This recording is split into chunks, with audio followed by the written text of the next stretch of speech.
First step, punta kayo sa Google at search ninyo ang St. Peter Online Payment.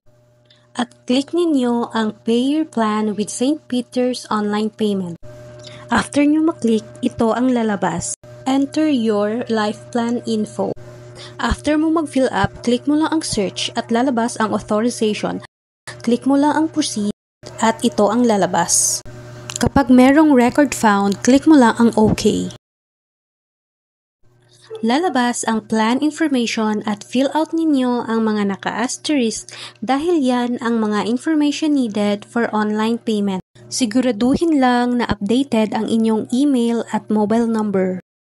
Dito naman sa payment type, click ninyo ang installment number to be paid. Lagyan ng 1 kung ang babayaran ay isang buwan o isang quarter. Or kung anuman ang terms of payment mayroon kayo.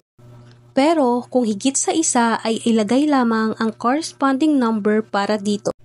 After that, check ninyo ang total amount ng inyong babayaran kung tama, then click lang ang proceed. After ninyo mag-proceed, check ninyo kung tama ang email at mobile number, then i-click ang confirm. After that, lalabas ang summary. Paki-check lang ang I hereby confirm, then click ang confirm. Next, may marireceive kayo na one-time password sa inyong mobile number. Type ninyo ang confirmation code at click ang submit. Dito naman sa payment options, pumili lamang ng kung ano ang mas convenient sa inyo. Kapag GCash payment naman, click nyo lang ang continue. Then, click nyo lang ang open in GCash. Magkoconnect ito direkta sa GCash ninyo. Click pay at proceed.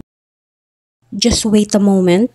And reminder lang, please do not exit or refresh the page. Then, ito ang lalabas, transaction successful. Click nyo lang ang continue at ito na ang mag-appear, ang payment successful. Huwag ninyong kalimutan i-screenshot dahil ito ang ibibigay or ipapakita ninyo sa inyong sales agent.